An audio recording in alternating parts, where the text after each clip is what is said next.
Hi guys! So I wasn't planning on doing this intro, but after posting last week's video and seeing the response, I just wanted to make a few comments. First, thank you everyone who enjoyed the video, learned something from it, even if you're not interested in it. But I do want to address some of the comments that were calling my character into question. I feel like this should go without saying, but just because I or someone else, whoever decides to get Botox done, that has nothing to do with who they are as a person. For people to say that I'm not being real because I get these done, I think I'm being incredibly real because I'm being honest about it. A few comments that some of you guys made and DMs that I got noted how it's really not that much different from getting braces, teeth whitening, microblading, eyelash extensions, etc. It's just that Botox is really highly stigmatized right now, so it is looked down upon. But yeah, like, I'm no different of a person.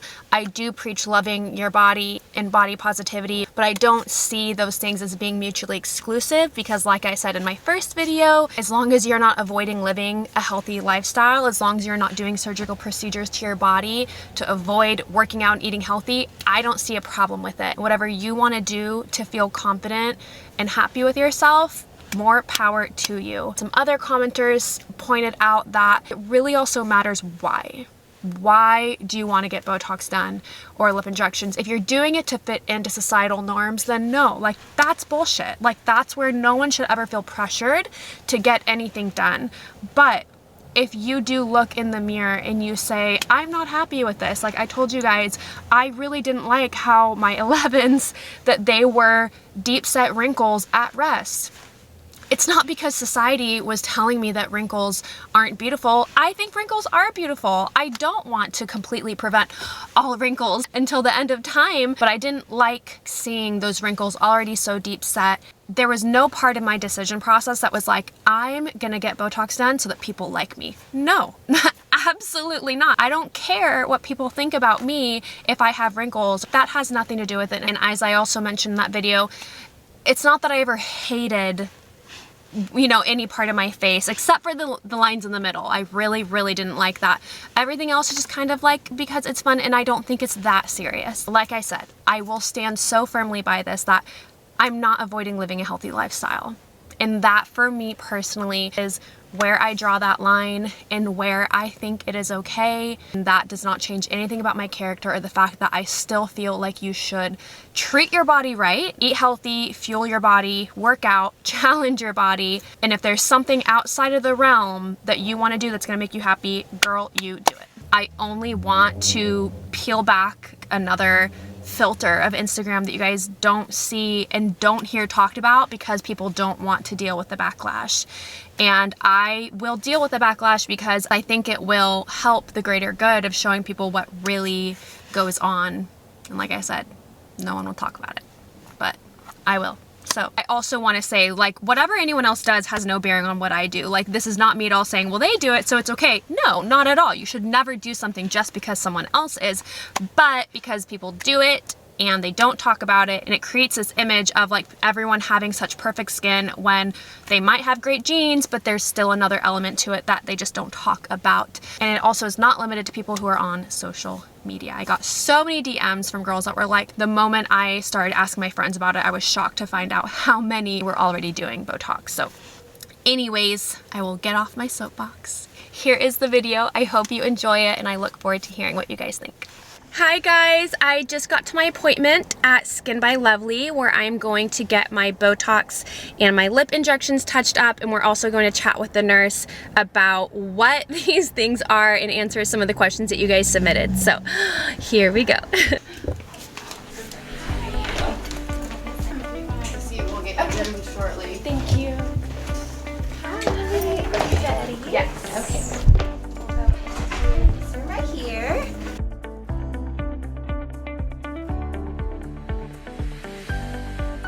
Hi, Anna. How are you? How are you? It's so good to see you. You too. Oh, welcome back. Thank you. How are you doing today? Good. Let's grab a mirror and talk about what we're going to do today. Firstly, I guess I want to know, what are you noticing? Yeah, so I have a lot more movement in my forehead than normal right now. Okay.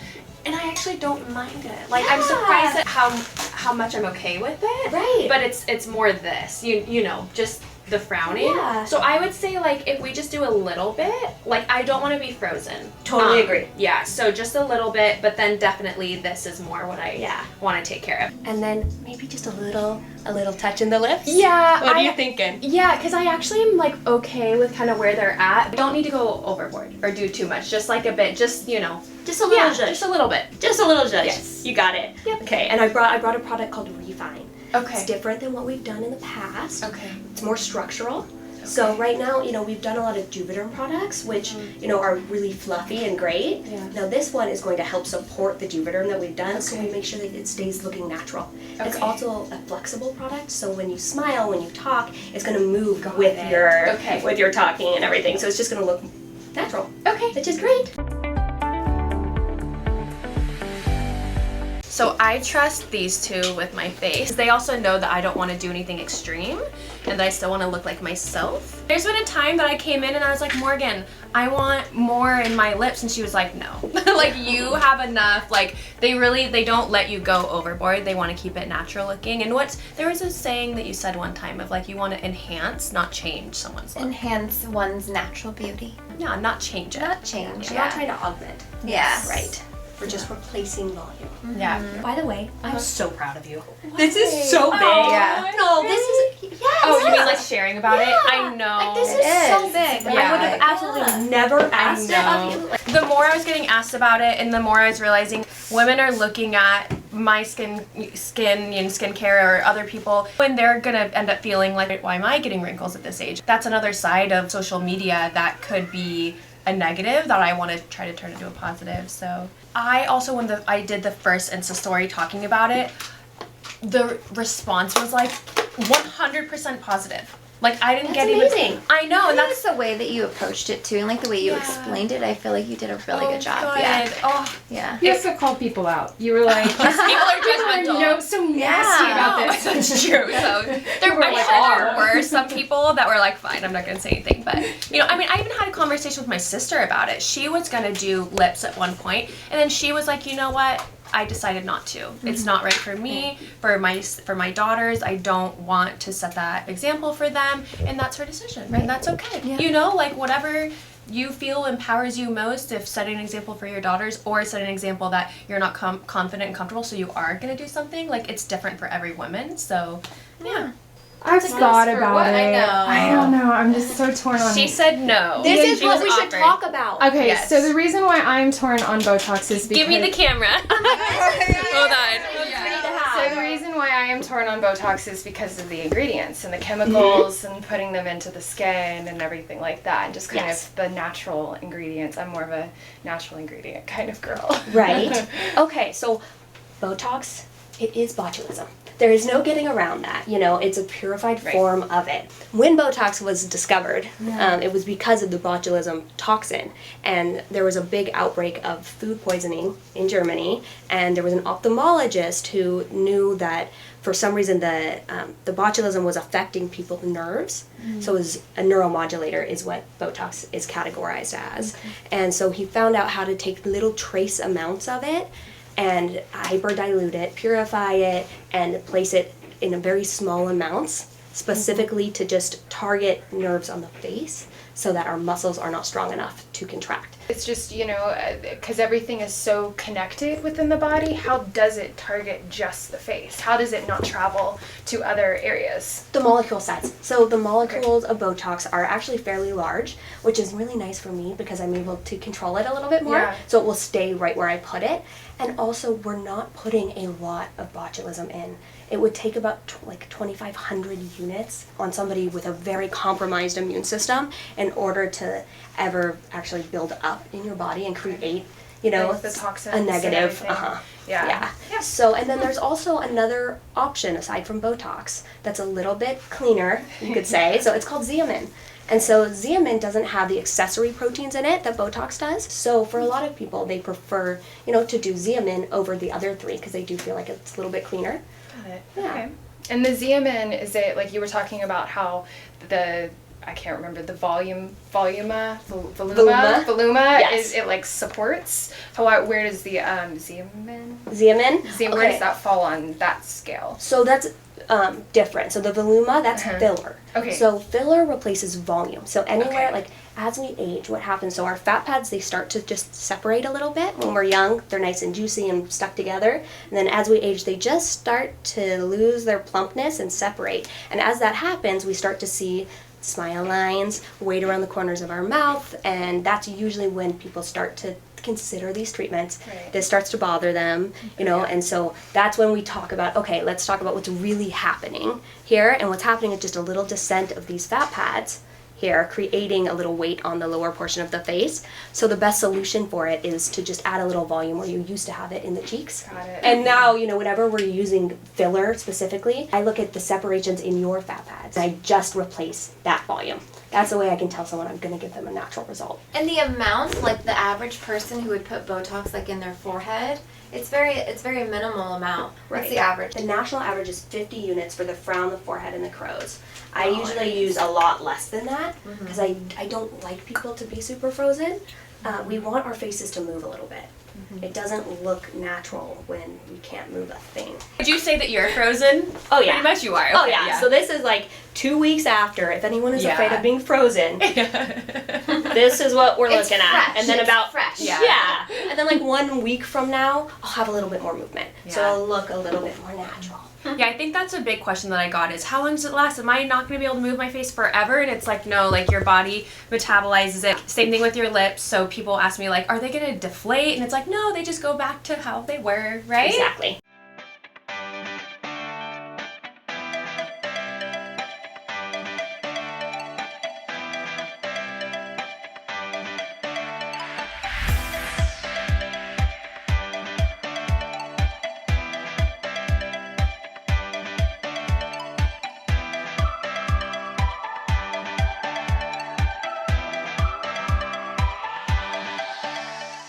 Okay, just my hands, okay? Okay. Might be a little tender. You said this was to help with bubbles? Yeah. So this is good. It just helps smooth out the little bumps that can happen in the lips. So just little ice, Anna. Okay, so we're just gonna do about 16 units right between your brows to help with the frown. And relax. Deep breath. Okay, let it out.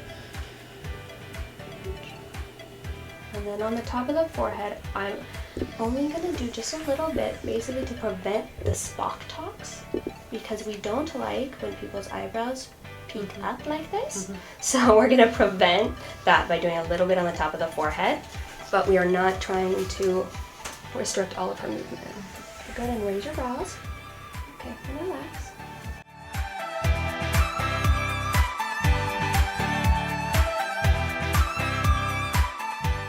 I think that for me, the under eyes is more like the skincare side that I need to get think so. on top of. So what do you recommend? Like, what do you think I should do? Lumiere. Lumiere, before Lumiere came out, I used to tell everyone the best under eye cream was Restylane. That's which what is a I type of filler. Yeah. Okay, got it. So now that we have Lumiere, I actually stand by it. And Okay. it's great. It has growth factors in it, so it just kind of plumps the tissue. Okay. So we don't see the fine lines as much. Okay. No, because it's natural that for us to have the tiniest trough. I mean, even like babies have like a little bit of Yeah. a trough, so it's just like smoothing of the fine lines. Okay. And that's really where the Lumiere will Okay, come in handy. great. And then as far as like wrinkles in general, other than Botox, is there any type of lotion or cream that can reverse any wrinkles? So there are some creams, that will help make the tissue thicker so that your skin doesn't show the wrinkles as Got much, it. essentially, but nothing will actually like inhibit the movement. Okay. So Other than that's Botox. other than a type of neuromodulator. Okay. Right. So so for that you just want things that are gonna thicken your skin. So anything that's gonna help with collagen and elastin. Okay. So I love the company Elastin. Okay. They're named well, Yeah. right? Their restorative complex is great for that. And you can use it while you're pregnant. So Okay. restorative, and then once you're, past all of that, a retinol. That is a Okay. really good thing for people So- with fine lines. So no retinol when pregnant. Correct. Is that correct? Yes. Okay. Got Yes, it. when pregnant, trying, or breastfeeding. The retinol would be a great option for people looking for an alternative or to maintain their Botox results. Got it.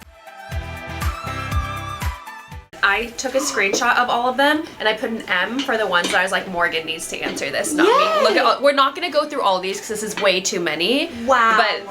But there's so much. So first, how do you go about finding a provider to go to? What do you look for? So that's a very good question. I think it's really important that you do your research. This industry has a reputation, unfortunately, that things like to be a little bit frozen, a little bit overdone. So I feel like doing enough consultations with different providers to find the person you feel the most comfortable with is the most important thing. You need to find the person that will say no, right? She said no to me before. I have, yes. I say no about just as much as I say yes. You want to make sure that they, that they're set up with the Brilliant Distinctions program. So that just means, they are getting Botox from Allergan and Aspire for Dysport, things like that. You want to make sure that the company is credentialed as well. Also keep in mind, Botox, when it's about $8 a unit, it's kind of a red flag. Yeah, because that's another question I got is the people are seeing prices all over the place. So what would you feel like is an amount that signifies quality? So I would say anywhere between $12 to $20. $12 to $20 per unit for Botox. Yes. Okay. Yeah, all right. Somewhere between there, and it increases every year. Yeah. But the thing is, so does our skill. And so does our ability to take smaller amounts and use it more efficiently. Okay. So a lot of times, if people go someplace that might charge a little bit more, that office might also use a lot fewer units. So you might get a better result with fewer units someplace with a higher price per unit. So maybe also should they ask what's the average amount? I mean, but I feel like that is very personal, right? That depends on the person. Yes, because the national average amount is 50. That is, 50 units for the frown, forehead, and around the eyes for them to last about 3 to 4 months. My patients, their average is more like 30, approximately. I just like to keep it a little bit lighter. Yeah. Okay. Great. How long does Botox last?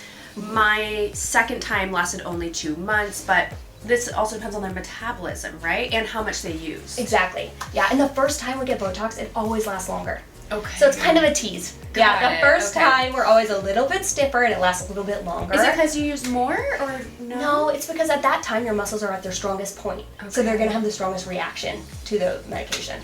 Someone asked how many cc's I get for my lips. They said they got 1 and it wasn't enough. How many did we do? So today we did 1. 1 cc. Okay. Yes. All right. Yeah, the most we've ever done.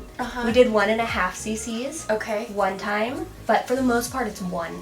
Okay, cc so per time. 1 to 1.5. Yeah. Okay. And that's about 1 blueberry's worth of volume. Okay. So people can That's kind good to know. keep I didn't know perspective. that. Okay. When should someone start getting preventative Botox? So this is a very common question. And again, this one is different on everybody. Yeah. For me, I had lines at rest at 23. As soon as you're looking in the mirror and you feel like the lines are still staying at rest, that's when you want to consider doing a little bit of preventative Botox, or at least talking to somebody about it. Would Botox help with my migraines? People have told me this, but I'm skeptical. Okay, so our office particularly, we only treat aesthetically. Okay. You can go to a neurologist where they do treat for migraines, where they do a lot higher doses in areas that are not so aesthetically pleasing, right? But it can provide a ton of relief for people who do suffer from Same with migraines. your jaw, like TMJ. Yeah, anyone who clenches or grinds at night or feels like all of a sudden their lower face is just getting a little bit wider and they can't figure out why, it's usually due to the clenching muscle there. So masseters? Masseter muscle. Okay. Yeah, good job. Yeah, so doing a little Botox there can actually slim the lower face a little bit and help relieve the pain you get from clenching and grinding. Great. What is the difference between Botox and filler and lip injections? Are lip injections filler? Yes. Technically? Okay. Yes. So, difference between Botox and filler. So, Botox works on your muscles. So, anywhere that we have dynamic movement in our face. So, primarily our frown, top of our forehead, around our eyes, and then even our neckband and chin, anywhere that strains when you make expression can be treated with Botox. Okay. But if you're worried about an actual crease at rest, for example, a smile line, that's where we would actually need volume to replace it. Because, our muscles that hold our smile open are all in this area. So in general, we don't really want Botox through the center third of our face. Yeah. Okay. Right And so there. the volume would be filler. Yeah, that you so would volume, use. Okay. yeah, anytime I say volume, yeah, that's what I'm referring to as Okay. filler. Great.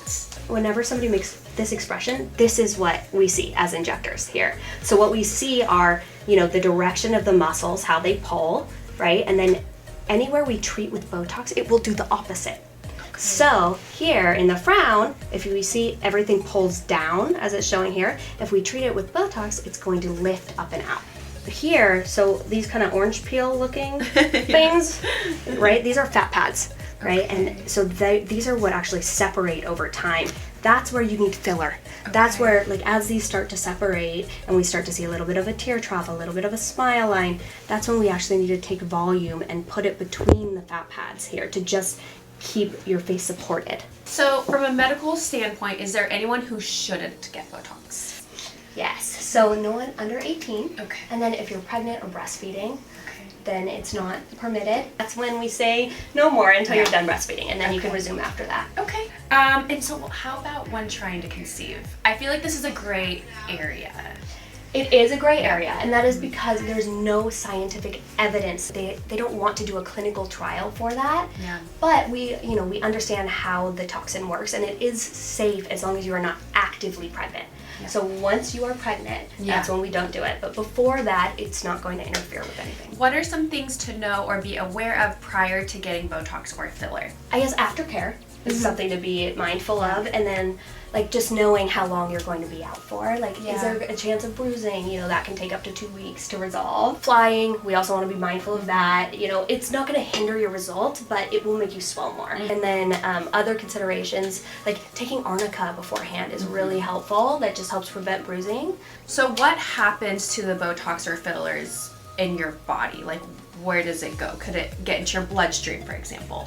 Okay, so like for Botox, it's important to understand kind of how it works in order to answer that. So what Botox does once it's injected is it blocks the acetylcholine. Acetylcholine you can think of as energy. So when we're frustrated, our brain will send a signal to our nerve to tell our muscle to contract, to show that we're frustrated, right? And then with Botox, it depletes the amount of energy or strength it has to do that, to show that. So depending on the dose you use will determine the amount of strength that your muscle has. No matter what, your body's going to say, why is my muscle not working anymore? Why is it not as strong as it used to be? So it will replace the acetylcholine over time. So that's why it only lasts about 3 to 4 months. Okay. Because your body is going to try to figure out, why is it weaker? And it's going to replace the energy. Okay. And so it doesn't like go into your bloodstream or anything like that? Accidentally, it could during injections, and that's why we like to go, see somebody who is licensed and knows what they're doing, you know. And that's actually, one of the biggest complications with filler is if it is accidentally, injected into a blood vessel. Okay. And that is something that would be, immediately reversed if that were to ever happen. And what about lip injections? Is it the same thing, or does it end up like just dissolving? So with lip injections or with filler in general, once it's integrated, your body really sees it as its own tissue. Okay. So it will break it down as it does its own hyaluronic acid. So we all have hyaluronic acid in our skin, right? And we stop producing it, and it depletes as we age, right? So then with filler, it's going to do the same thing. As it starts to break down, that's just your body's own enzyme that breaks down hyaluronic acid, getting into the filler to break it down just like it does your own hyaluronic acid. Makes sense. All right, I think that is it. Thank you so much, Morgan. I You're really welcome. appreciate it.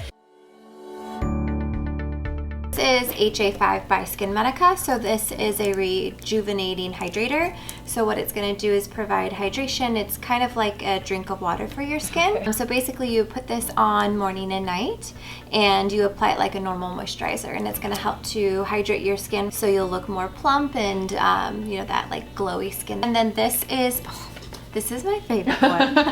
So this one I've been using for like the last month. I feel like it's changed my skin. Really? Yeah, does my skin seem a little different? Your skin always looks beautiful. I so. feel like it's like smoothed me out. I don't know. I just find it like a miracle worker. It's a serum, so you would use this before HA5. So you can use this morning and night, and you just need 1 pump, and basically it's going to help you have healthy elastin and collagen, and it's going to help with like the snapback in your skin. And then it's also going to hydrate and plump your own fat cells So it's gonna make you look plump and hydrated with like that dewy look. And then this is your sunscreen that you need to use every day. I know. In the morning time. Okay. So this is just clear SPF. So as far as like the order that you would put it on, so this would be first, then this, and then this on top? Yes. I wish you could use a retinol, but I know I can't. She was just explaining that. Yeah, because the retinol I feel like is kind of what I think is missing. Yeah. Okay, well, for whoever's watching and isn't trying to conceive or pregnant, add a retinol. And if they were to add a retinol, where would that be in this order? Most retinols would be applied first, but there's a really great retinol that I personally love that's by Elastin. So they typically can be applied first or after your serums because retinols can help drive products into your skin better and help them work better. Okay. It kind of just depends on which one. Okay. Retinols help to, it's kind of like the gold standard anti-aging. So it's a gold standard product that everyone should use no matter what age you are. It's never too late to start a retinol, and it helps to exfoliate the skin, and it helps with cell turnover, it helps with lightening and brightening, it helps with fine lines and wrinkles, so it really helps with everything. And because it helps to exfoliate the dead layers, it makes any product you use on top of that makes it work better. Sounds like a miracle worker. Everyone needs retinol. When you're not trying to conceive, there is one that I wanted to show you. It's called Journée, so it's a day cream, but it has growth factors in it. So it's a really great day cream to use, but the benefit of this is that it's an SPF also. It's really good for people who don't want to apply a ton of stuff. It's like a one and done. Perfect. But it has everything that you need and the SPF to go with it. So when you're not trying to conceive, or you pregnant, right, or pregnant, you can start to use this. But these are all pregnancy safe. Great. Yeah, and trying to conceive safe. Okay. Awesome. All right, guys, so I am all done with my appointment, and this is about an hour and a half after we got done. I'm still definitely swollen and like splotchy, but yeah, I hope you guys enjoyed that and got a lot of helpful and insightful information from it. I think that Botox and lip injections is really scary to a lot of people if you don't know much about it. So I think one piece is definitely an education piece of letting you guys know what it's all about and what to expect. But then there's the other side that is more, I feel like kind of the ethical side of like, is this something that you want to do to your body? I think the good thing is though, is that it's not permanent. I would love to hear what you guys thought of this. I hope it doesn't upset anyone, but if it does, please let me know why. Just please let me know with love. And for anyone else, if you're interested in it, let me know what you think. This was a really hard video for me to do.